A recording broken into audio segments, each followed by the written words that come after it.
Alors, nous en arrivons maintenant, merci beaucoup Madame la Présidente.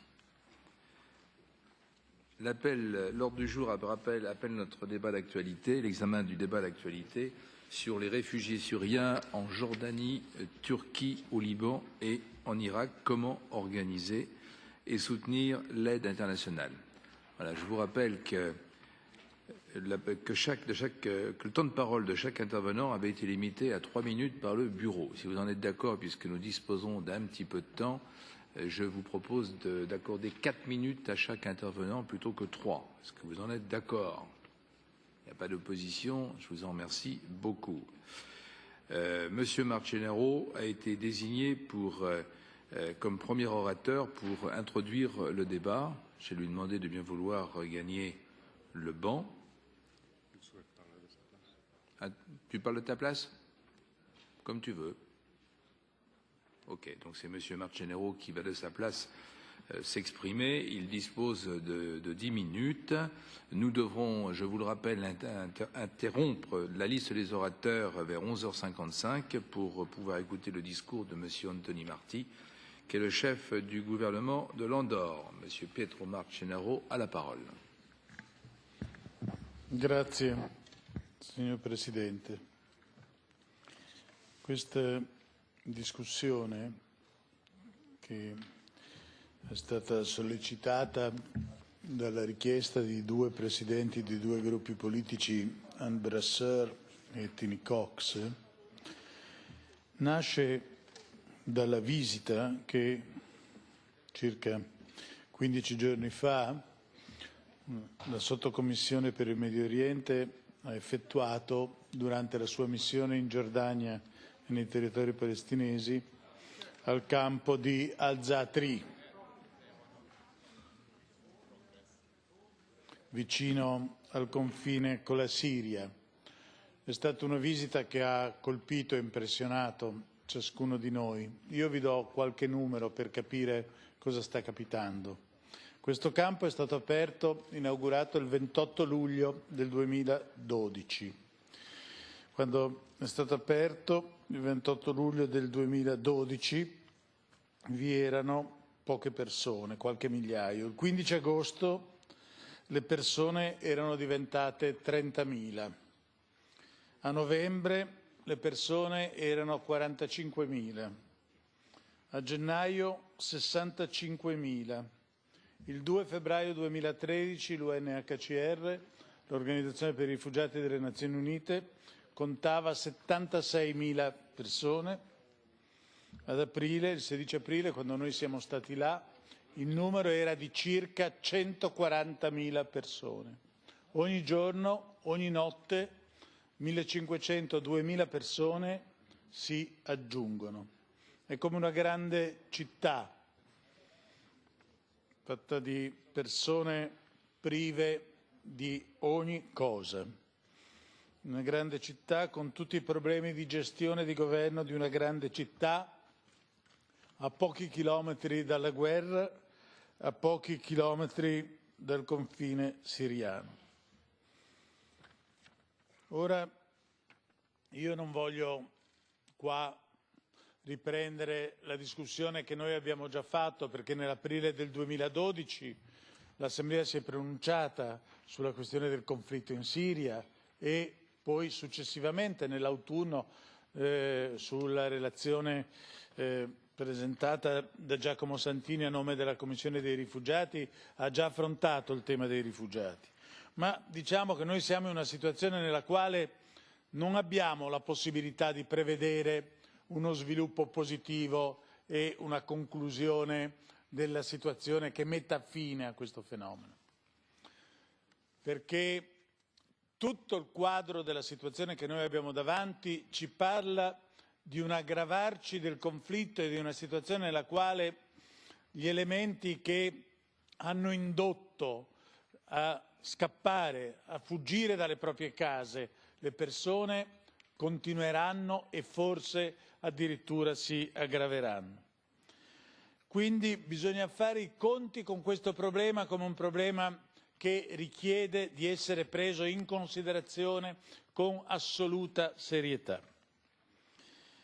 I paesi interessati, ho parlato solo del campo di Za'atri, ma se noi allarghiamo lo sguardo all'insieme della situazione dei rifugiati dalla Siria, noi vediamo che dai circa 30.000 di cui parlavamo nell'aprile del 2012, siamo oggi, secondo tutte le stime, intorno al 1.300.000 persone. Si tratta di persone che, come sapete, sono distribuite su 4 paesi. Parliamo di circa 450.000 persone in Giordania, di circa 430.000 persone in Libano, di 292.000 persone in Turchia, di 132.000 persone in Iraq, di 50.000 persone in Egitto.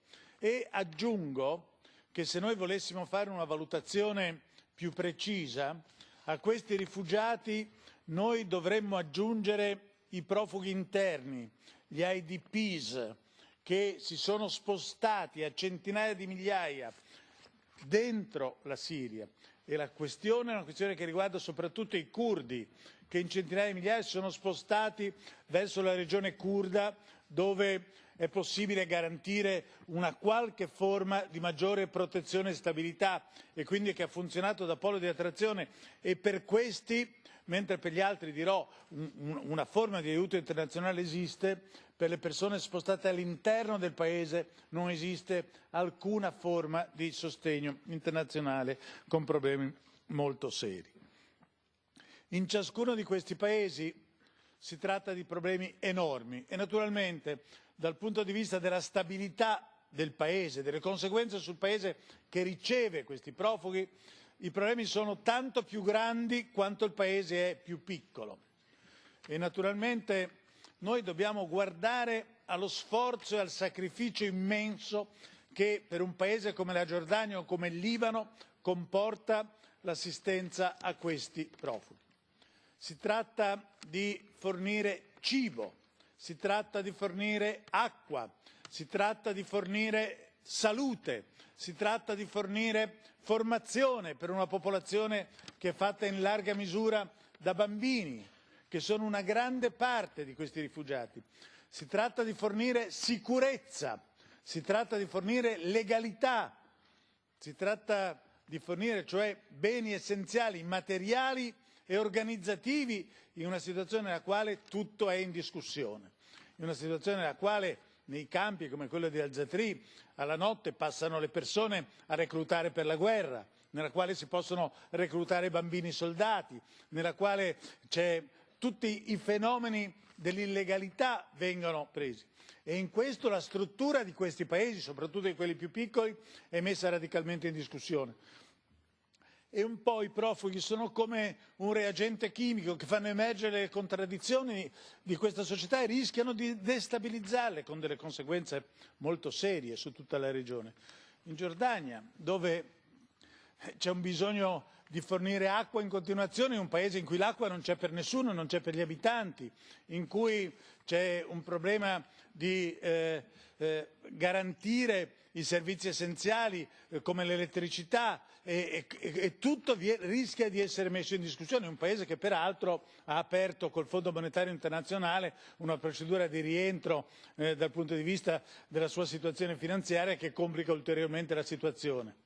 Ma se noi guardiamo il Libano, dove le persone non stanno nei campi come in Siria, perché il Libano, diciamo così, in qualche modo bruciato dall'esperienza dei campi, dell'esperienza palestinese, non ha voluto questo tipo di organizzazione, ma distribuisce sul territorio i profughi. Cosa può voler dire in un paese come il Libano, che vive in un equilibrio politico fragilissimo, che è da tempo sull'orlo continuo di una guerra civile interna, il fatto che arrivino in questa situazione e in questa crisi forze che aprono, diciamo, uno squilibrio profondo in quel paese, dove ci sono gli Hezbollah, diciamo, legati alla Siria di Assad e all'Iran di Khamenei, e dove ci sono altre forze che invece sostengono la parte opposta del conflitto. Cosa può determinare questo tipo di cosa? Per questo Io credo che il problema che abbiamo di fronte e concludo rapidamente, è certo da un lato quello di richiamare la comunità internazionale ai suoi doveri di solidarietà materiale,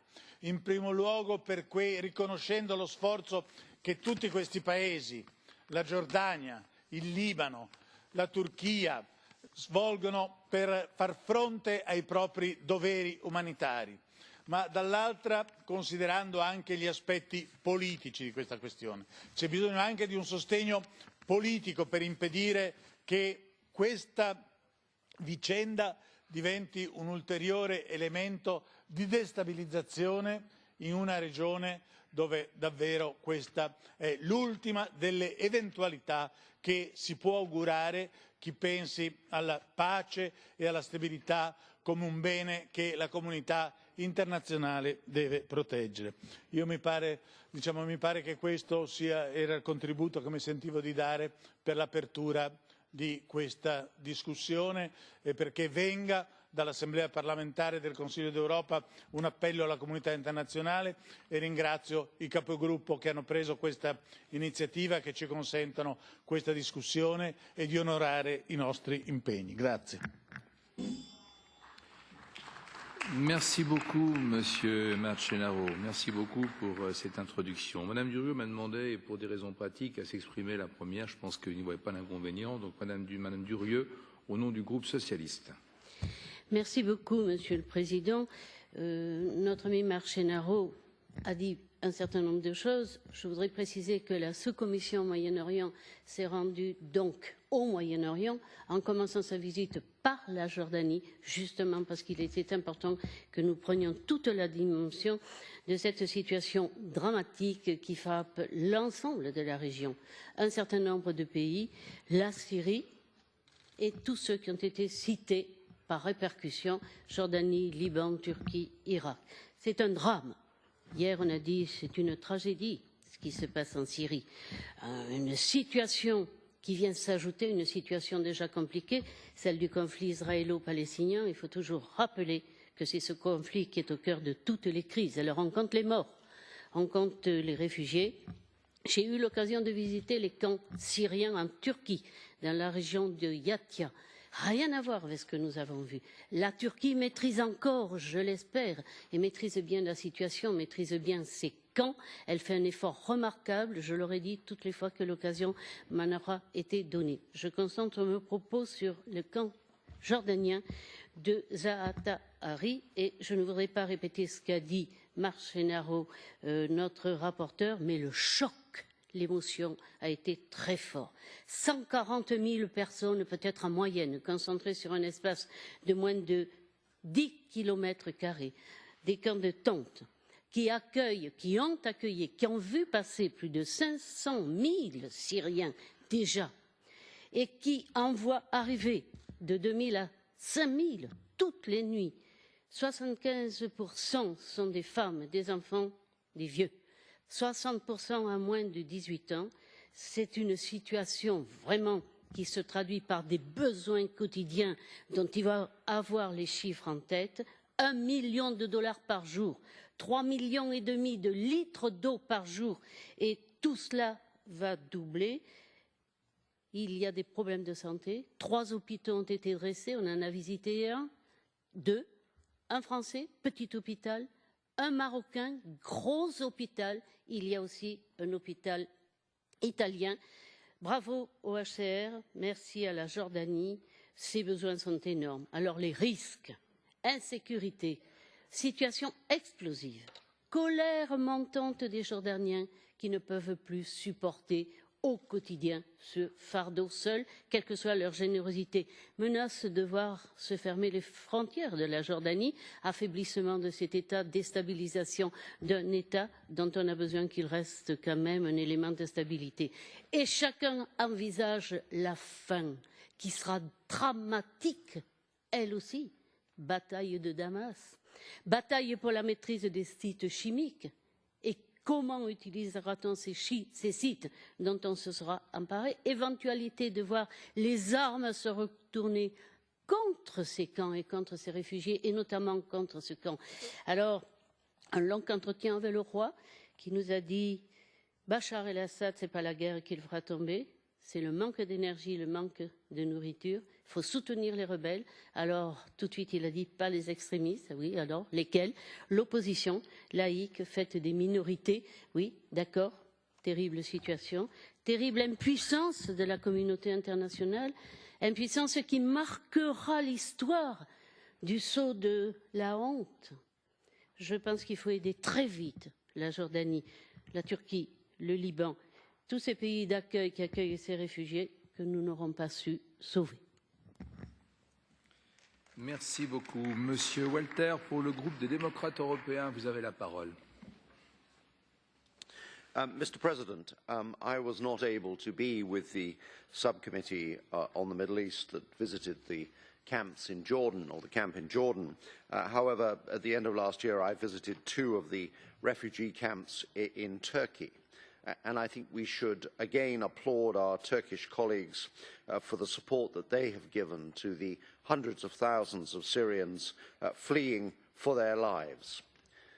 70,000 Syrians are already dead in this conflict. 4 million Syrians are internally displaced within the country, fleeing for their lives. By the end of the first week in March this year, according to the UN High Commissioner for Refugees, the number of Syrian refugees has soared due to the escalation of the situation, to 420,000 in Jordan, 185,000 in Turkey, 325,000 in Lebanon, and 100,000 in Iraq. That's over 1 million people. And I believe that to be an underestimate. It's certainly from my experiences looking at the camps in Turkey. The majority of these refugees are women, children, and the elderly, more than half of whom are children below the age of 11, suffering first and foremost from psychological trauma.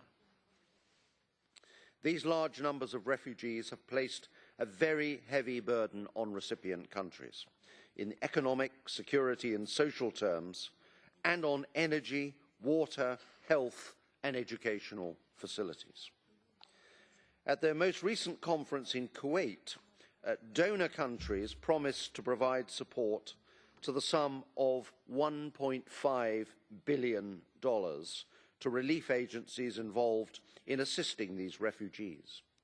However, these agencies now confirm that they have received only $200 million of that pledged amount.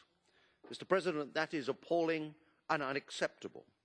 The nations who made those promises in Kuwait should be ashamed that they have not fulfilled those promises to help the countries who are trying to deal with this refugee situation.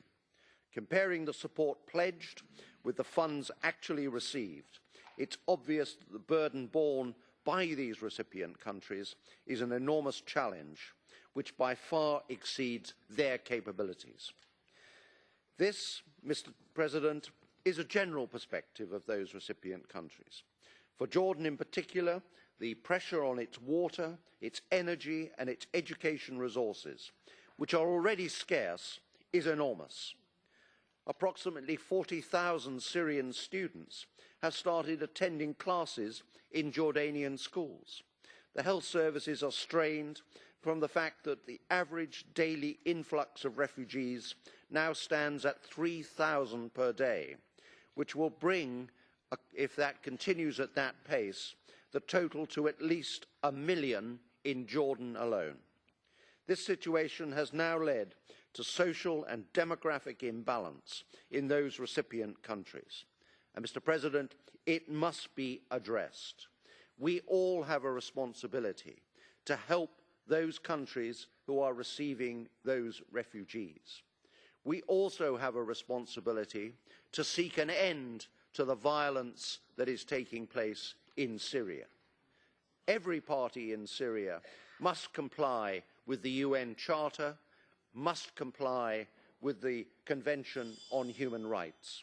But first and foremost, we must deal with the humanitarian consequences of this most awful tragedy. Thank you. Merci, Monsieur Walter. Monsieur Cox, pour le groupe de la gauche unitaire européenne. Mr. President, let me first thank Pietro Marcenaro for his introductory remarks, as well as Josette Durieux, who led our fact-finding mission to Jordan and Palestine. It was a great pleasure to work with them when examining the unfolding tragedy of Syrian refugees. Mr. President, whatever you could say about Jordan, Lebanon, Iraq and Turkey, these countries are at least not to blame for the horrible civil war in the neighbouring country, Syria, which already has costed 70,000 lives, 4 million people displaced and 1.4 million refugees. Nevertheless, Mr. President, we, the international community, take it for granted that these 4 countries take care for all these people who fled or are fleeing today and tomorrow Syria and ask for shelter. Every day, thousands of Syrians cross the borders of these 4 countries. At the end of this year, the number of 4 million refugees could be reached. Mr. President, the burden on these countries is enormous, as we saw during our fact-finding mission to the region. According to Jordan Prime Minister Ansur, the Syrian crisis is now indeed threatening Jordan's national security. Tensions between Jordan citizens and Syrian refugees grow by the day. Over 500,000 refugees have already found shelter in Jordan, a poor country where access to food, water, housing, work and healthcare is scarce. More or less the same we see in Iraq and in Lebanon. Turkey is managing until now its relief operation itself, but is now also quickly running out of resources. Meanwhile, Mr. President, the rest of the world is watching the catastrophe to evolve. Only 50% of UN relief operations are funded. Where we spend billions in saving banks, we are unable to provide at least the needed millions to assist Syrian neighbours to shelter and feed these Syrian refugees.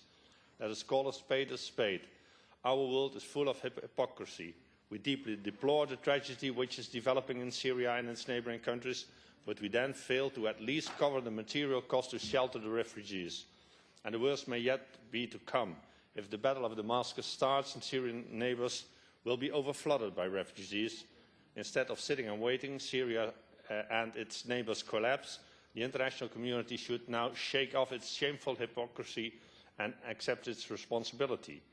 The UEL therefore proposes the following. First, at least keep our promises and therefore take care that at least 100% funding of UN relief operations is guaranteed. Let us get rid of all the excuses and put our money where our mouth is. Second, let us provide, where and when possible, more effective bilateral support to the 4 countries involved so that these countries are at least able to maintain a minimum level of services for their own citizens to avoid dangerous anti-refugee backlashes. Third, let us supply humanitarian evacuation if needed at the request of the neighbouring countries and in coordination with the United Nations. And 4, let us put far more political pressure on the Syrian government, its oppositional forces, the United States and the Russian Federation to achieve a negotiated political agreement to achieve at least a ceasefire, so that the international relief can be brought into the country. This civil war has to stop. Any support to it should be prohibited by the international community. Mr. President, we are quickly running out of time.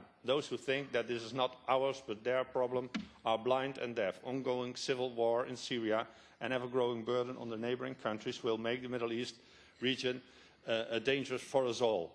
If the world has become a village, we cannot afford an explosive fire in the centre of the city to continue. So take care and act before it's too late.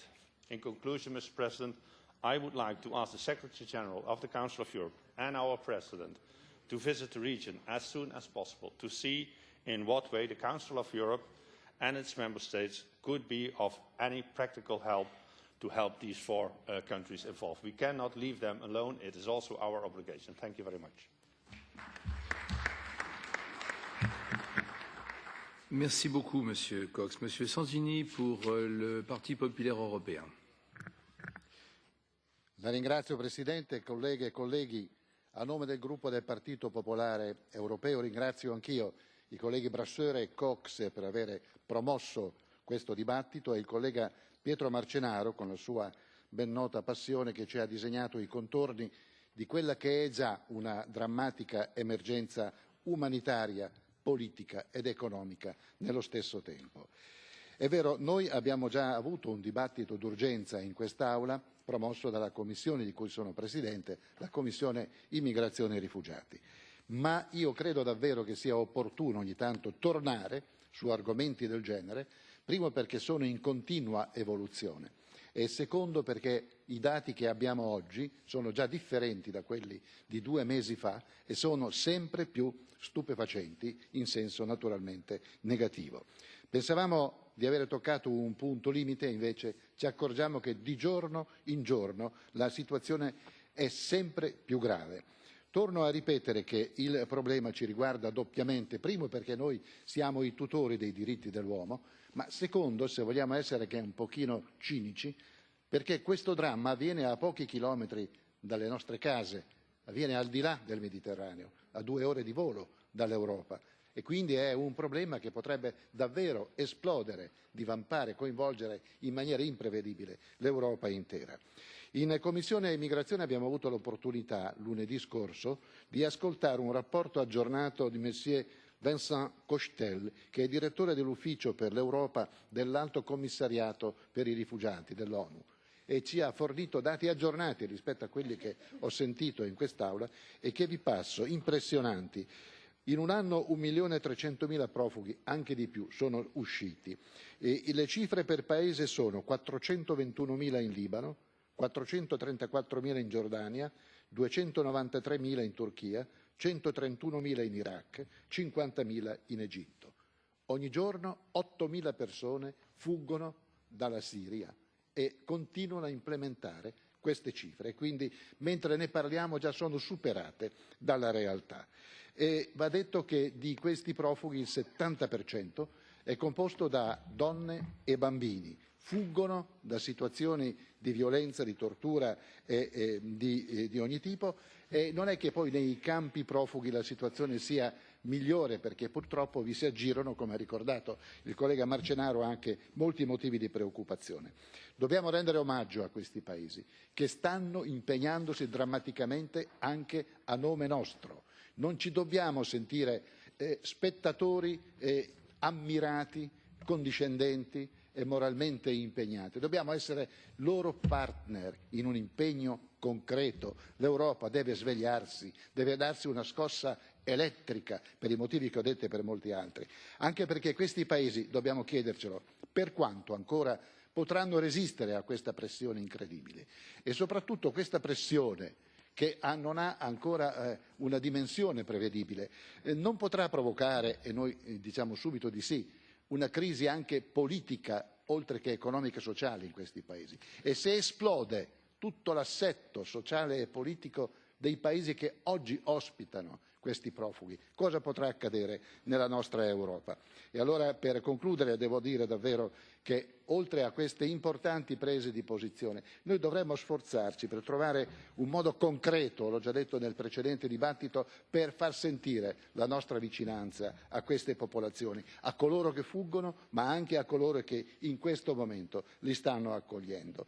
Credo davvero che sia questo un modo pragmatico, un modo concreto per fare capire che in quest'Aula non ci limitiamo a piangerci addosso sulle disgrazie nostre o altrui, ma siamo capaci di svegliare coloro che hanno in mano anche il potere economico, che è l'arma oggi necessaria per fare fronte a questa crisi.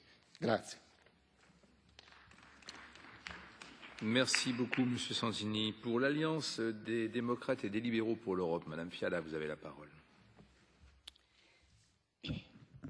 Mr. President, ladies and gentlemen, dear colleagues, this is a very emotional debate.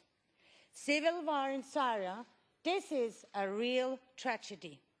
As a member of the expert group for detention centres, I have visited many camps on the Schengen border in Greece, and now we have visited Palestine and Jordan. Ladies and gentlemen, first of all, I would like to thank our Political Affairs Committee and the Subcommittee Middle East for a most important and well-organised visit to Jordan and Palestine. Our colleague, you have just heard her, Mrs. Durieux from France, did an impressive job, and she has my great sympathy and my respect. I won't repeat all the figures you have heard, but I really like to motivate you to open your heart to what is happening in this region. After our stay in Jordan and in Palestine, I would agree to what the Palestinian Minister of Foreign Affairs has said when we have been there with our group. He said, ladies and gentlemen, a pessimist is nothing more than a well-informed optimist. And yes, it is true. When you come home from these refugee camps, then really you aren't very optimistic, you are humble and really very sad. If you had seen with your own eyes what it means to host 500,000 people, refugees, children, old people, sick people, what it means as a burden for Jordani, really it makes you humble. And if you have seen it, you have lost your innocence. You don't come back the way you have left your country. The humanitarian catastrophe is so big that it would be impossible to try to forget what you have seen. It would be the same thing as if you tried to remember someone you have never met in your life. Refugee camps in Jordani show that life starts at the very end of the comfort zone. Dear colleagues, do you realize that Jordani faces the fact to cope with 2,000 more refugees every day? They fight for water, they fight for security. And sometimes if I listen in my own country to discussions about refugees, I really feel ashamed, I must say. I have looked in the eyes of people from Syria. They told me in Greece, in a detention center, they would rather die than stay one single year more in the detention center. They would rather die in Syria, but go back. And this, ladies and gentlemen, is what they want. They don't want to come to Europe. There is no fear for us. They want to go home. They want to rebuild their cities, their houses. These are the facts, and we are just afraid whether probably they could come to Europe. What I want to say is the following. Please, go home to your country, to your parliament, and take the responsibility we all have, especially us in the Council of Europe. Take your responsibility for all these humanitarian tragedies, even if it's only money-wise, but they do need money, but especially our hearts and our sympathy. Thank you very much.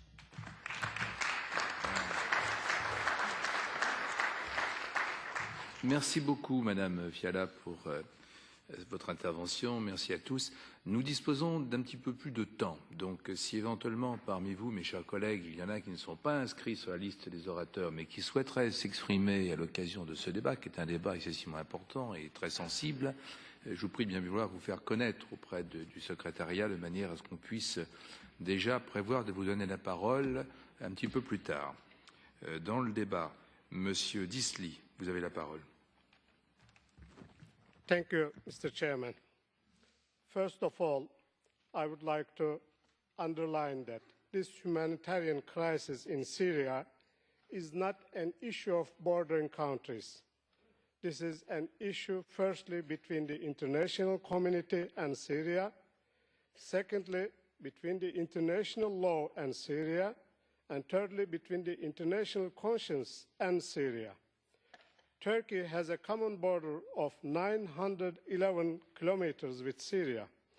The work we have been doing, I mean the neighboring countries, in trying to relieve the pain of Syrian people, may be playing down the severity of the situation. If we were not stepping up to help Syrians, the international community could have faced with much more misery and suffering than it is facing now. We must not forget that the most important step to be taken is to end this conflict. While Turkey and other countries in the region are doing their best in helping Syrians, the duty of stopping the bloodshed falls on the international community. A meeting of foreign ministers of the group of Friends of Syria took place at the Adile Sultan Palace in Istanbul on 20th of April. Foreign ministers of Turkey, the United States, Britain, Qatar, Saudi Arabia, Jordan, Egypt, UAE, Italy, Germany and France, as well as representatives from the Syrian National Coalition for Opposition and Revolutionary Forces attended to this meeting. Participants of the meeting have extended clear support to the Syrian National Coalition and displayed a political will to make all necessary works to end the massacres in Syria. We hope that this strong call receives response from all capitals of the world, beginning with Damascus. The international community and all sides involved should make a joint struggle on Syria to end this conflict. Every innocent life lost in Syria is a stain in the conscience of humanity. The Assad regime must be stopped from committing more sins, and the Syrian people must prevail in their rightful and legitimate efforts. In doing so, the territorial integrity, sovereignty, and national unity of Syria must be preserved. So, to end my speech, the most important thing is to act all together, find a way to end the conflict and the dying of innocent people. Thank you for your attention. Merci beaucoup. Madame Wouvinen, vous avez la parole. Mr. President, dear colleagues, it is painful for us all to follow the continuation of the civil war in Syria, the increasing flow of refugees and human suffering. It is frustrating to note that the international community does not seem to have means to assist in the solving the conflict, nor to help the refugees and the displaced persons. The war has now continued for more than 2 years. The United Nations has estimated that more than 4 million people in the region are in need of assistance. There are more than 1.3 million refugees and displaced persons. Nearly half of them are children and young persons. The civil war in Syria is a threat to Syrians, to the region, and consequently to the security of Europe. I recall the meeting of the political committee of this assembly in Turin last December, and I once again want to thank you, Mr. Marcenaro, for a very interesting meeting. There we were shown pictures from the city of Homs. In one picture, a little girl tried to clean the blood from the floor in a hospital. I could not help myself from thinking how different the life of this little girl was compared to life of my own same-age son. Armed conflicts and wars cause suffering of all kinds when people are forced to leave their homes, family members are dispersed or killed in the military actions. In all wars, also the civil war in Syria, we can witness many different methods and cruelties. Most horrible forms of warfare is the use of sexual violence. Unfortunately, sexual violence, harassment and trafficking is not only restricted to areas of military warfare, but it also takes place in the refugee camps. Last week there was a meeting of the G8 in London. At this meeting, the Ministers of Foreign Affairs adopted a declaration on the prevention of sexual violence and agreed on cooperating in order to put an end to sexual violence in armed conflicts. This is indeed an important and welcome opening and recognition of the gravity of the issue. There have been too few clear statements on this problem. The ministers also agreed on the funding on investigations of sexual crimes, assistance to help victims, and on the formation on the international group of experts which could be sent to the conflict areas. It is important that we and the international community in general look for ways on how to help countries which are forced to receive huge flows of refugees. Likewise, it is important to ensure and monitor that human rights are respected in the camps. Particular attention and care should be given to the situation of the children and the young. I would therefore hope and encourage our own organisation, the Council of Europe, to follow the example of the G8 in this respect and take firm standpoint and actions in order to prevent all sexual violence in wars and in armed conflicts. Thank you for your attention. Merci beaucoup, Madame. Je ne vois pas Monsieur Hancock. Non. Monsieur Makhmoutov. Non plus. Monsieur Kayaturk. Vous avez la parole, monsieur.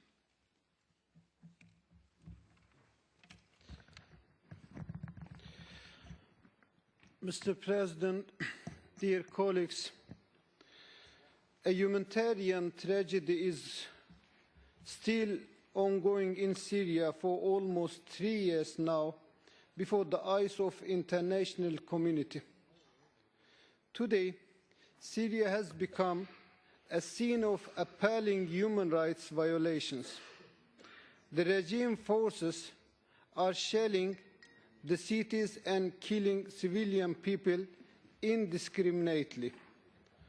The situation is increasingly grave. Around 100,000 people have tragically lost their life in violence and bloodshed.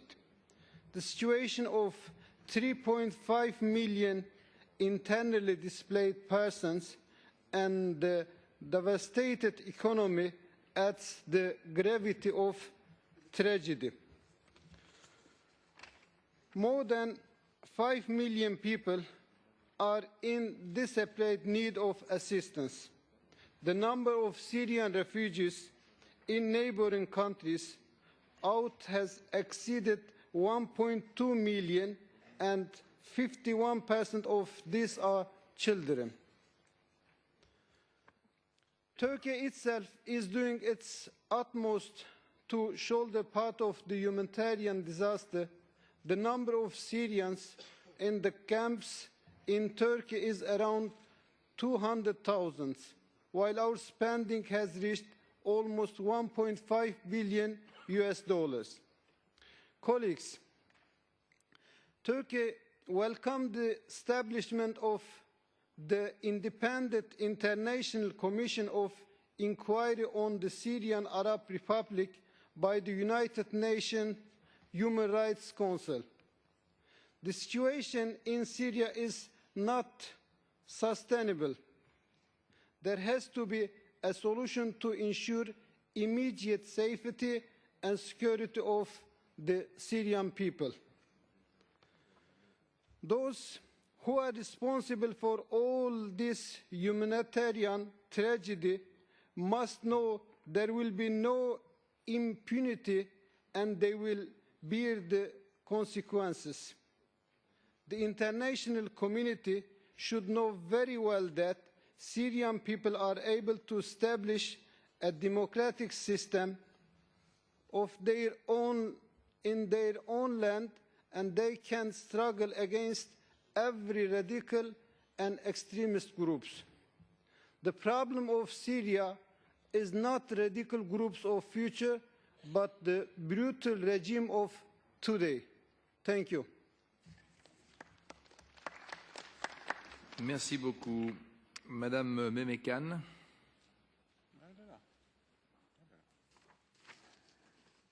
Dear colleagues, the cruelty in Syria grows worse with each passing day.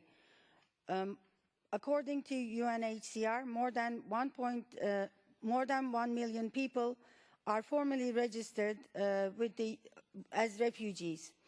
I have visited the refugee camps in Turkey and in Jordan. In Turkey, we consider these refugees as our guests and treat them as guests. The attitude is exactly the same in Jordan. We're doing our best for our guests to make them feel at home. We provide a good educational environment for kids and courses for women and men to make the best of their time in the camps.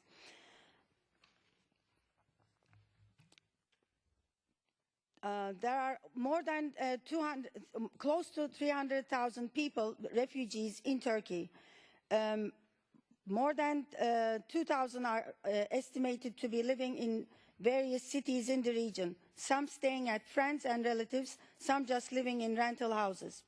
Regarding the situation in Jordan, similar to the situation in Turkey, over 100,000 Syrian refugees are registered with UNHCR, and 2,000 are entering Jordan every day. Jordan has generously helped this new wave of refugees with shelter, food, water, sanitation, and other basic services. However, the resources of host communities are limited and are already exhausted. It's costly to set up these camps and maintain daily services to the people in the camps and to run these camps. Up to present, Turkey has spent $600 million US. If the calculation is made according to UN accounting standards, the amount exceeds $1.5 billion US. In Jordan, we heard from the UNHCR administrators that cost of running 1 day of the camp is $1 million. So for 10 days, it's 10 million, and for a month, it's $30 million. Please, colleagues, take these figures to your governments and ask them about their contribution to this. How many days of the camps has France, Switzerland, Finland, Germany has compensated? Please ask all your governments and your generous people to take part in the relief efforts of this grave humanitarian issue. And don't forget that every $1 million you give will only be enough for 1 day of one camp in Jordan alone. So please be generous and be quick. To the work of our countries, Turkey, Jordan, Lebanon, in trying to relieve the pain of the Syrian people, may be playing down the severity of the situation. If we were not stepping up to help with the Syrians, the international community would have faced much more misery and suffering than it is facing now.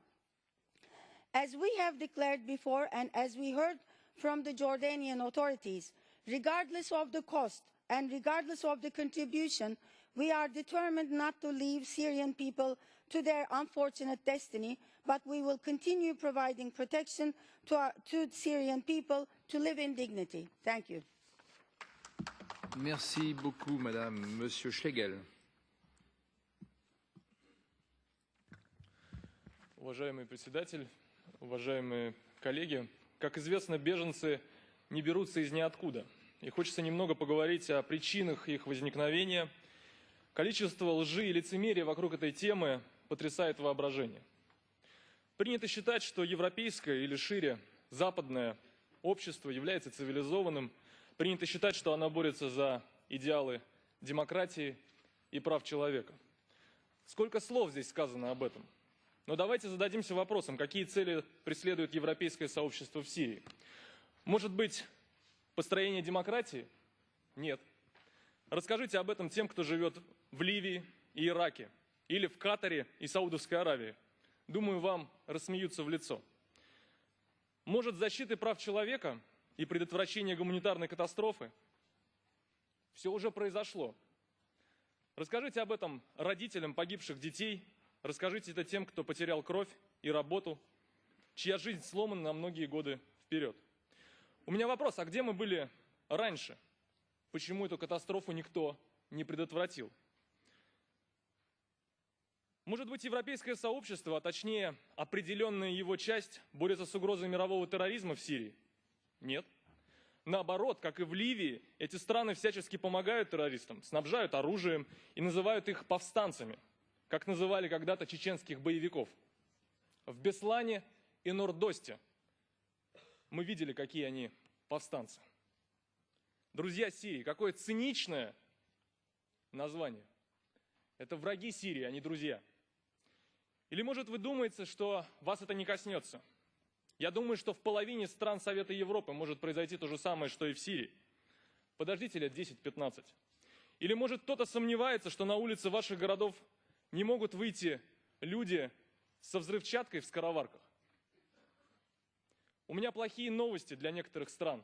С террористами нельзя договориться. Все средства, вложенные в подготовку и вооружение боевиков, неизбежно обернутся кровью мирных жителей.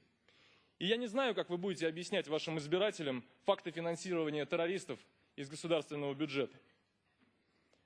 Если европейское сообщество не строит демократию, не защищает права человека, не борется с мировым терроризмом, то что же оно тогда делает в Сирии?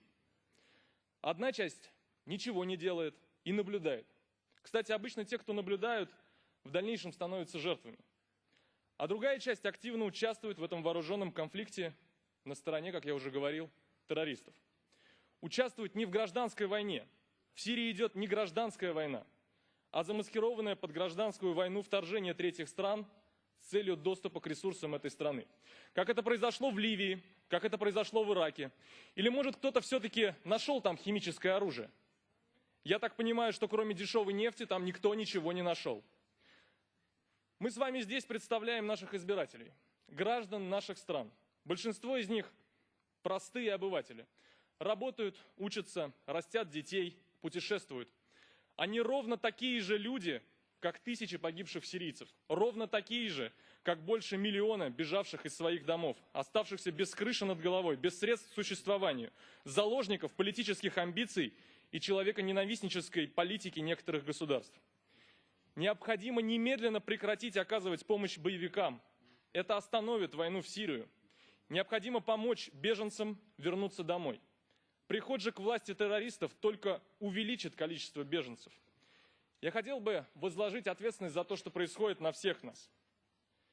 Я молодой человек и верю в то, что войну можно остановить словом, если называть вещи своими именами. И я призываю вас к этому. Я призываю взять на себя смелость и призвать остановить насилие. Merci beaucoup. Lord Anderson, vous avez la parole.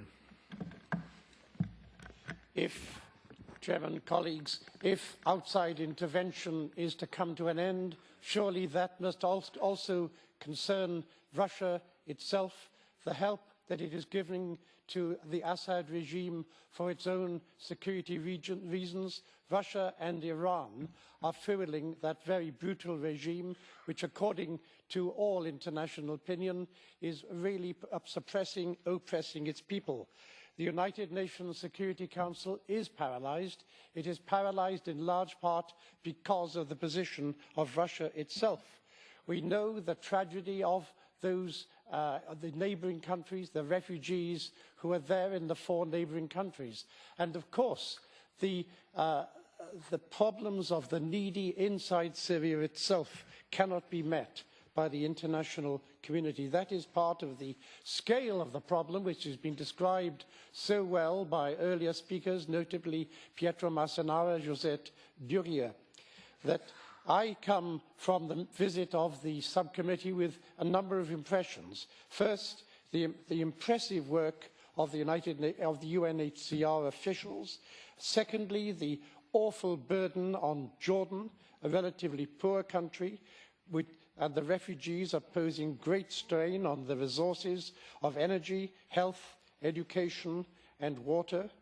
The failure of the international community to deliver on their promises made in Kuwait. Only a third of the funding which was promised has been delivered to the UNHCR. And final impression that the aid is, of course, only a necessary but humanitarian sticking plaster. We need a political solution, and there is no end in sight. We know that the region is not good at compromises or sharing power. You either win all or you lose all. You're a total victor or a total loser. My second and final point is this.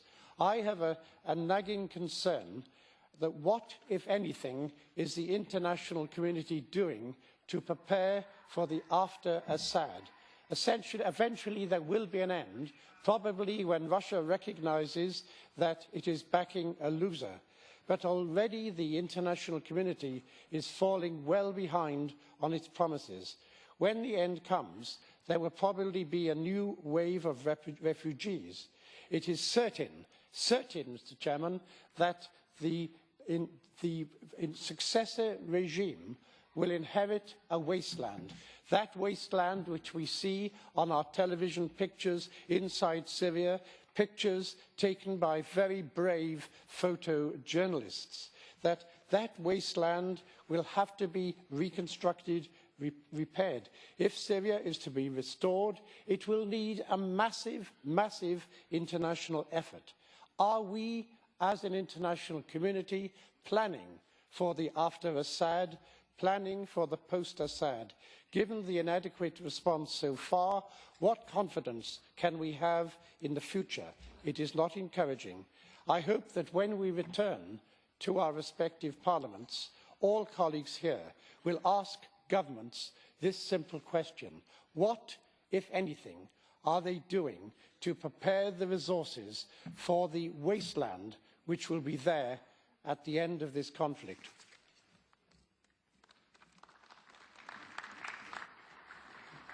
Merci beaucoup, Lord Anderson. Monsieur Sabella, vous avez la parole. Thank you, Mr. President. First of all, when the subcommittee for the Middle East visited Jordan and Palestine, one of the primary considerations was really the Syrian refugees, but another primary consideration was the Palestinian-Israeli conflict and the situation of occupation in Palestine, of Israeli occupation in Palestine. Now, it is clear that the concern of the Assembly with the Syrian refugee problem is an immediate and urgent concern. And while we as Palestinians would laud the interest of the Assembly in stressing the importance of immediate support of the Syrian refugees, we cannot see but a political solution as going side by side with emergency relief. In other words, the call of Mr. Cox for the General Secretary and for President Mignon to visit the area should not only be encouraged, but should dwell also on finding a political solution to the Syrian problem and drama that could help thousands, if not millions, of Syrians to know the stability and to go back to normalcy if there is anything like that to happen in Syria. We are also concerned about Jordan, because Jordan has consistently carried on wave after wave of immigration, of forced migration. And now Jordan is hit with the new Syrian refugees. And the country cannot cope, especially Jordan, but as well Turkey, Lebanon, and Iraq, but in particular Jordan, because in my view, in our view, the political ramifications, if the situation of the Syrian refugees in Jordan is not immediately addressed. There are enormous financial needs that Jordan demands, and rightly so, and the UN at this stage is saying that we don't have enough funds to really cater to all the refugees whose numbers, as Mr. Marcenaro has said, indicated, are on the increase every day. So there is a need here to do something. Another thing that I like to mention is the Palestinian refugees from Syria. And there are almost 40,000 Palestinian refugees from Syria who are present today in Lebanon. And the national authority Palestinian National Authority has given close to $12 million in order to support the Palestinian refugees out of the Syria conflict, in spite of the very dire and difficult financial situation of the Palestinian National Authority. So the Council of Europe is called upon to act, to find support to Jordan, because once again, the indirect costs are going to be very exuberant, not simply to the people and states of the region, but also to members of the Council of Europe. Thank you very much. Merci beaucoup, Monsieur Sabella. Madame Blanco, vous avez la parole. Gracias, señor presidente. Bien, en primer lugar, querría agradecer a nuestro colega, el señor Marcenaro, por su exposición en el inicio, que ha centrado muy bien el problema. Y también al señor Santini, porque el señor Santini, como presidente de la Comisión de Migraciones, yo creo que ha planteado algo que es esencial. Primero, ha dado datos que son los que el Alto Comisionado de Naciones Unidas para los Refugiados reconoce a día de hoy, que son 8.000 personas, fundamentalmente mujeres y menores de edad, los que pasan las fronteras limítrofes con Siria. 1.300.000 refugiados ya en los 4 países limítrofes y casi 4 millones de desplazados sin ninguna protección internacional. El señor Guterres, director general del Alto Comisionado de Naciones Unidas, ha reconocido durante todo este tiempo que la comunidad internacional no ha cumplido sus objetivos presupuestarios con respecto a la ACNUR para la protección no solo de los refugiados sirios, sino también de los desplazados.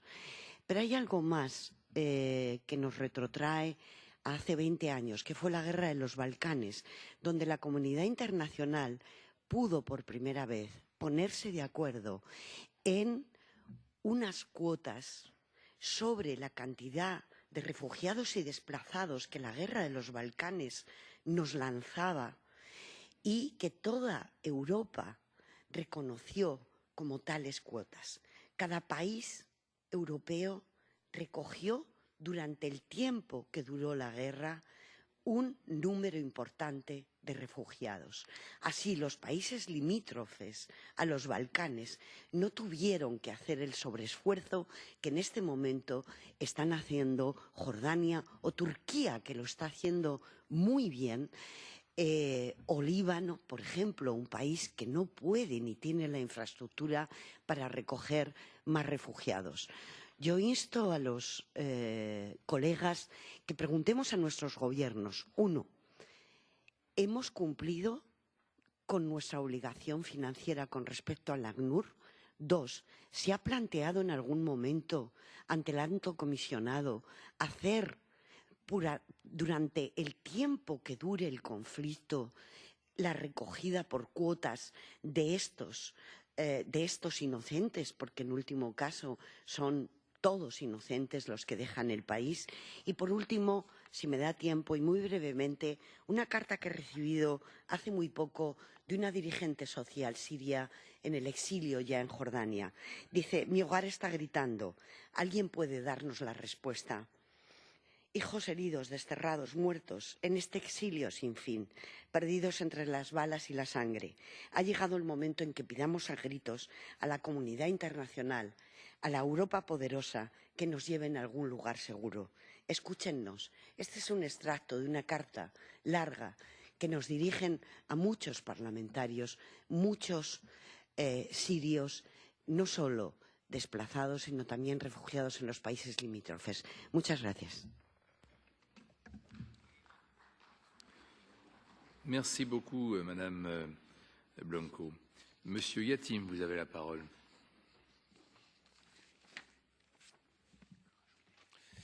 Merci, Monsieur le Président. Monsieur le Président, chers collègues, le peuple syrien continue de payer chaque jour de son sang le prix de son combat pour la liberté, dans l'espoir d'un changement démocratique permettant à toutes les composantes de la société de participer et de décider de leur destinée. violations des droits de l'homme, assassinats, mauvais traitements infligés aux populations civiles innocentes, toutes sortes d'abus dont les victimes sont des femmes, des enfants, sacrilège de lieux de culte, mosquées et églises, destruction de patrimoine culturel, toute forme de barbarie que commettent les milices proches du pouvoir ont conduit à un exode massif des populations vers des pays voisins. Fidèle à ses valeurs démocratiques et humaines, le Maroc a déployé depuis le déclenchement du conflit de grands efforts pour parvenir à une sortie de crise dans le cadre d'une approche proactive et responsable. Dès le début de la crise, le Maroc a affiché son attachement à un règlement politique à travers une véritable transition démocratique et a plaidé pour la mise en place d'un gouvernement puissant et crédible. Le Maroc a confirmé une fois son engagement en faveur du peuple syrien en abritant le 12 décembre la 4e réunion des Amis de la Syrie. Et sur le plan humanitaire, le Maroc a déployé, comme vous le savez, un hôpital médico-chirurgical dans le camp de Za'atri. Des dons en produits alimentaires, médicaments ainsi de couverture ont été également acheminés vers ce camp au profit des réfugiés syriens et tout particulièrement des personnes âgées et des enfants. La visite du roi du Maroc à ce camp, la première du genre pour un chef d'État, l'acheminement d'aide en faveur des populations syriennes déplacées au camp de Gaziantep en Turquie, sous forme de tentes traitées contre le froid hivernal. Tout ça montre de nouveau le souci de solidarité que manifeste le Maroc envers le peuple syrien. Je veux enfin, au nom de ma délégation, saluer les sacrifices du peuple turc et jordanien, de leurs gouvernements respectifs, et qui ne cessent de démontrer leur solidarité et assistance aux réfugiés. Je veux aussi faire appel à notre conscience parlementaire.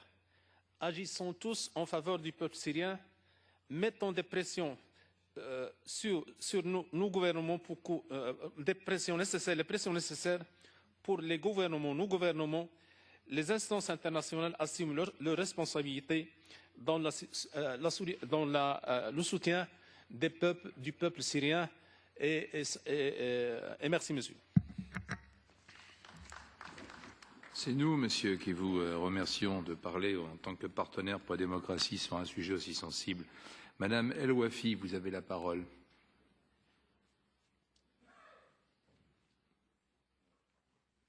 Elle n'est pas là? Je ne vois pas Madame El Wafi. Alors, Monsieur Arief, vous avez la parole. Thank you, Mr. President. During the last years, many conflicts drew the attention to the refugee problems, and the international community always wasn't ready to react fast and accordingly to the every next challenge. War in Iraq, clashes in Libya, and now struggle in Syria, permanent African conflicts. All of them also show that international society is not ready for fast response to humanitarian catastrophes. UNHCR organization focused more on refugees' current affairs. Yes, it is also important, but the problem of fast response still unsolved, and not only in current situation, of course. The origin of Syrian conflict is a fighting for a right to have a choice, to have a possibility to elect a state leader. This is a struggle for changes that in a constant fellow traveler of mankind.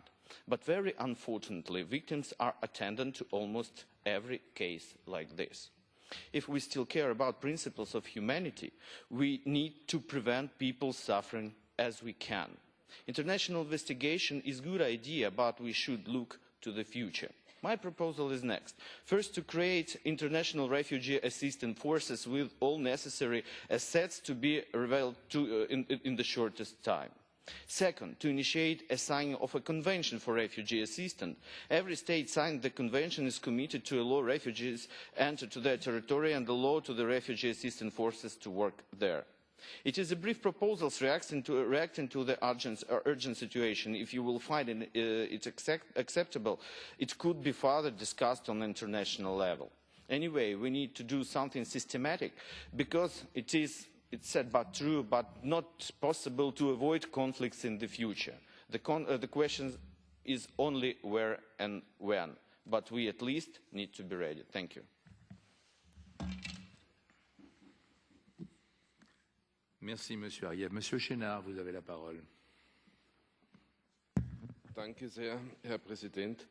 Liebe Kolleginnen und Kollegen, ich glaube, das humanitäre Desaster der Flüchtlingskatastrophe rund um Syrien in den angrenzenden Ländern wurde jetzt sehr anschaulich und in sehr schockierender Weise auch dargestellt.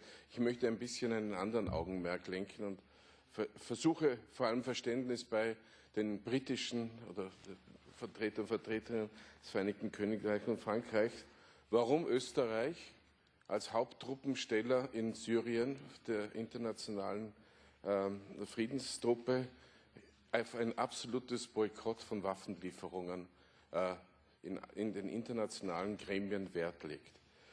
Österreich stellt seit 30 Jahren das Haupttruppenkontingent und verhindert die Ausweitung dieses Konfliktes, damit die Grenze zu Israel in Sicherheit ist. Österreichische Truppen wurden vor 2 Wochen in schwere Gefechte verwickelt und wir hatten Verletzte. 21 philippinische Soldaten wurden entführt. Wir können kein Risiko eingehen, das Waffenembargo in dieser Region zu lockern, denn zum Beispiel hat die kroatische Regierung entschieden, ihre Truppen abzuziehen. Derzeit müssen die österreichischen Truppen und die wenig verbliebenen anderen Truppen die kroatischen Truppen ersetzen. Wir brauchen hier auch die Solidarität, denn sonst weitet sich hier ein Konflikt in ein ungeahntes Ausmaß fort. Das heißt, wir brauchen sowohl die Friedenstruppen in Syrien, aber auch im Libanon. Auch hier stellt Österreich ein großes Truppenkontingent gemeinsam auch mit Italien. Das heißt, es gibt hier noch viel weitere Dimensionen. Und deshalb bitte verstehen Sie und tragen Sie das auch an Ihre Regierungen. Wir können nicht akzeptieren, dass das Waffenembargo gegen irgendwen in Syrien aufgehoben wird. Denn Pietro Marcenaro hat auch auf etwas verwiesen. Die Freie Syrische Armee, das ist keine homogene Geschichte. Ja? Es gibt bewaffnete Al-Qaida-Verbände. Es gibt ganz unterschiedliche Ziele im Rahmen dieser Freien Syrischen Armee. Wir müssen eines bedenken, dass zum Beispiel die Kurden, die Chaldäer und Christen miteinander versuchen, ein Gebiet sowohl freizuhalten von den Assad-Truppen als auch von der Freien Syrischen Armee, als auch von den bewaffneten Al-Qaida-Verbänden. Und hier sind bereits Hunderttausende Flüchtlinge innerhalb von Syrien, die diese Gruppen wiederum versuchen zu beschützen.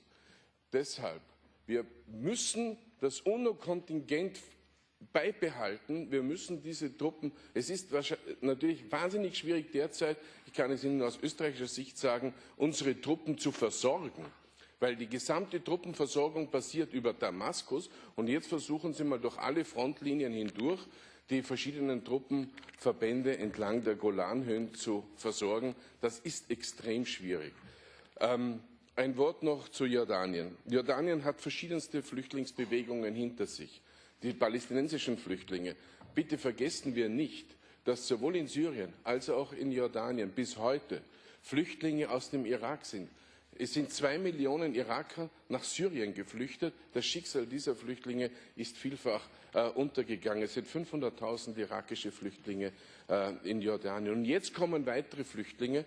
Der König reagiert damit, dass er fast jährlich das Parlament aufhebt und neue Regierungsformen, weil die Haschemiten ja nur mehr 20% im Königreich Jordanien darstellen. Das heißt, wir haben hier eine wahnsinnig instabile Situation und sie würde noch instabiler werden, würden die UN-Truppen abziehen. Aber die Voraussetzung, dass die UN-Truppen in Syrien bleiben, ist das allgemeine Waffenembargo gegen jeden in Syrien. Danke. Merci beaucoup, Monsieur Chénard. Madame Kapetanovic. Thank you very much, Mr. Chairman. As a citizen of Bosnia and Herzegovina, I think that I have really full right to say that I know very well how does it look like when you have more than 1 million refugees from your own country, how their suffering looks like. Most of them never returned back to Bosnia and Herzegovina and to their homes from many countries abroad who had helped us, what we do appreciate very, very much.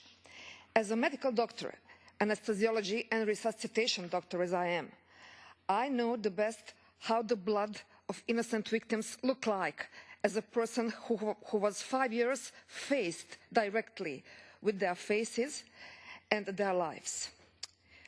I really do agree completely with Mr. Dishley and the other colleagues who spoke about the measures of intervention. But I have to say, if we are speaking about Turkey, that Turkey is very well known because of their readiness to help and to give hospitality as they gave to Bosnian citizens and now refugees from Syria. His appeal, Mr. Dishley's appeal, mine, and as I could see, appeal of many colleagues, and I think that appeal of Parliamentary Assembly of Council of Europe should have to be addressed urgently to international community with strong message. Help the Syrian people finding the way how to stop the war. This is the main message. Every human being and its life is equal and worth of living. There are no differences between us as human beings. So I kindly ask, I begging, don't allow that slow intervention of international community happened as it happened in the cases of Bosnia and Herzegovina when Srebrenica happened. I don't want to anybody anywhere in the world. Thank you so much. Merci beaucoup, Madame. Monsieur Díaz-Terrera. Gracias, presidente. Yo querría empezar por usar una expresión que ha usado la señora médica. La expresión no seamos tan lentos. Porque cada cierto tiempo, en la Asamblea Parlamentaria del Consejo de Europa, abordamos una tragedia humana. Y generalmente usamos dos expresiones con mucha frecuencia. Una, no seamos tan lentos, que al final lo que quiere decir es cómo gestionamos el tiempo, cómo gestionamos la crisis. Y aquí redundar e insistir en algo que muchas veces planteo en la Asamblea Parlamentaria. Tragedias humanas como esta vamos a seguir viviendo a lo largo del tiempo, a lo largo de la historia, porque la humana condición es como es. Luego, lo relevante no es tanto la parte de evaluación de lo que pasa, sino que los mecanismos de resolución de la crisis funcionen con rapidez para evitar esa lentitud, porque aquí la gestión del tiempo es clave. Y la propuesta del colega ucraniano ya está prevista en el ordenamiento internacional. Ya existen los mecanismos de prevención de conflictos, ya existen los mecanismos de crisis. El problema está, como con muchas otras normas, ¿cómo hacemos para que el paso del deber ser que prevén las normas se convierta en el ser y se incardine, se encarne en la vida cotidiana de toda la ciudadanía del lugar? Ese es el gran problema, porque en términos jurídicos esa conquista ya está hecha hace mucho tiempo. El problema está en la efectividad. ¿Cómo conseguimos la efectividad de estas normas internacionales? Porque lo primero de todo es acabar, eliminar con que se sigan matando. Lo segundo, tratar a todos los heridos y los refugiados. Y lo tercero, restituir el estado de cosas que había antes del uso de la violencia. Esas tres fases del conflicto ya están previstas en el ordenamiento jurídico internacional. El problema son los mecanismos para la efectividad, para la agilidad, para la puesta en práctica cuanto antes de lo que ya desde la serenidad y la reflexión, el estudio y la experiencia del ser humano ya hemos acumulado a lo largo de siglos. Luego ya la cuestión está en la Asamblea Parlamentaria del Consejo de Europa, ¿qué podemos hacer los parlamentarios? Primero, exigir a nuestros gobiernos, porque tenía razón Stefan, exijamos a nuestros gobiernos que allí no haya tráfico de armas. Hagamos que todos cumplamos nuestra cuota de compromiso en función de nuestros recursos. No le pidamos más a los pequeños y pidámosles más a los grandes. Y, en tercer lugar, que el ordenamiento internacional tenga esos mecanismos de agilidad y de efectividad para que en próximas crisis esa lentitud no se traduzca en más sufrimiento, en más muerte y en más desgracias al ser humano.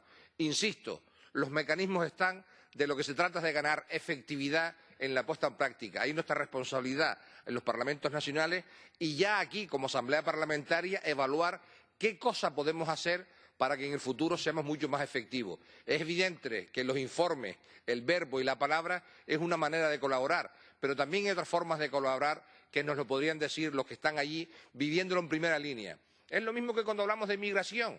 Quienes no tienen experiencia en migración siempre le dan lecciones a quienes sí tienen experiencia en emigración. Pues esto es lo mismo. Quienes están viviendo el conflicto nos podrían decir muchísimo a nosotros acerca de qué es lo que podemos hacer para mejorar la situación. Yo les escucharía qué propuestas tienen en concreto para que podamos hacer y cada uno a traducirla en el ámbito nacional o traducirla aquí en el ámbito de la Asamblea Parlamentaria del Consejo de Europa. En cualquier caso, menos mal que todavía aquí tenemos la palabra, el debate y el parlamentarismo. Y como ahora está de moda la casa de brujas, la casa y captura de todos los parlamentarios, como los grandes responsables de la crisis financiera, habría que decir que no hay democracia sin parlamento, no hay democracia sin partidos políticos, no hay democracia sin parlamentarios, porque al menos la palabra sigue siendo la ausencia de la guerra y el conflicto. Así que, una vez más, señora, gracias por su intervención y ¡viva la política! Porque la política es la ausencia de la guerra, es la que siempre habrá que estar subrayando y premiando. Nada más, señor presidente, muchas gracias. Merci beaucoup, Monsieur Diaz-Terrara. Merci beaucoup pour cette intervention. Monsieur Marcenaro, vous avez la parole pour la conclusion du débat d'actualité. Grazie, signor Presidente. Io ringrazio tutti quelli che hanno preso la parola. E mi è sembrato una discussione nella quale l'Assemblea ha dimostrato una volontà comune e una comune coscienza delle nostre responsabilità e dei nostri doveri di fronte a una situazione così difficile. Io non voglio riprendere la discussione politica che abbiamo fatto in occasione del dibattito sulla situazione politica in Siria e quindi io non risponderò all'onorevole Schlegel che ha riproposto una posizione che neanche i più arretrati esponenti della diplomazia russa si sono permessi di sostenere nel corso di questi lunghi mesi di conflitto. Voglio solo dire che naturalmente mentre si lavora per ricostruire quelle condizioni politiche che appaiono oggi così lontane, che possono permettere il ritorno dei rifugiati nei loro territori, nelle loro città, nelle loro case, noi abbiamo il dovere di agire. E questo dovere parte da quella cosa molto seria che l'onorevole Walter ha detto, e cioè la distanza tra gli impegni che la comunità internazionale ha preso di fronte alla Siria e quanto questi impegni siano stati effettivamente rispettati. È naturalmente un elemento sempre di preoccupazione constatare che di fronte a fatti di questa natura, di questa gravità, la comunità internazionale viene meno agli impegni e alla parola data. Tuttavia è mia profonda convinzione che la situazione sia non solo già oggi così seria, ma destinata ad aggravarsi in futuro e, come è stato sottolineato da molti, a diventare un elemento di ulteriore instabilità in tutta la regione che, se non valessero le ragioni umanitarie, almeno dovrebbero valere le ragioni politiche di chi pensa che a nessuno convenga un aggravamento ulteriore della situazione. Io credo che lei, signor Presidente dell'Assemblea parlamentare, che il Segretario Generale del Consiglio d'Europa possano nei prossimi giorni farsi portatori di questa discussione nei confronti delle sedi internazionali in cui questo problema può essere sollevato. E come è stato ricordato, ciascuno dei parlamentari, ha il dovere di farsi portatore di questi problemi nei propri parlamenti e nella propria situazione. Sono convinto che ritorneremo su questi problemi perché purtroppo è una questione della quale non ci possiamo illudere di liberarci rapidamente e penso che e spero che la prossima volta riusciremo a farlo sulla base di un bilancio meno negativo di quello che oggi è stato riscontrato e con un maggiore senso di responsabilità da parte della comunità internazionale. Grazie. Merci beaucoup, Monsieur Marcenaro. Merci beaucoup à toutes et à tous, même si c'est vrai que, eu égard à l'importance de ce débat, je le dis, j'aurais préféré que l'hémicycle soit davantage garni, car je crois que nous sommes là véritablement dans les sujets qui sont de la compétence directe de notre Assemblée parlementaire et du Conseil de l'Europe dans son ensemble. C'est un débat aussi qui fait suite à celui que nous avons eu en urgence sur la situation des migrants qui sont en situation irrégulière. Et souvenez-vous, nous n'avons pas hésité à parler à l'occasion de ce débat d'urgence d'une situation dramatique, voire catastrophique. On a même utilisé le mot de catastrophe humanitaire.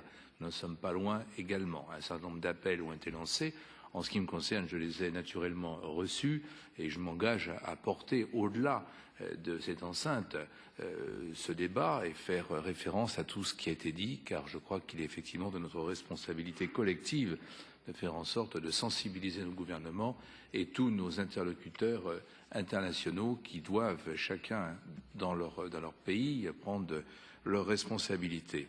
Voilà, vous savez qu'il n'y a pas de vote à l'issue d'un débat d'actualité, mais rien n'empêche le bureau, M. Cox, que je remercie, puisque c'est l'un de ceux, au nom de son groupe, qui a souhaité qu'il y ait ce débat d'actualité, et rien n'empêche le bureau, vendredi matin, de prendre la décision de transmettre à la commission compétente le rapport, enfin du moins ce sujet, pour lui demander un rapport. Voilà, en tout cas, je voudrais vous remercier les uns et les autres pour l'excellente tenue de ce débat et puis bien sûr d'avoir accepté de discuter de ce sujet ô combien délicat.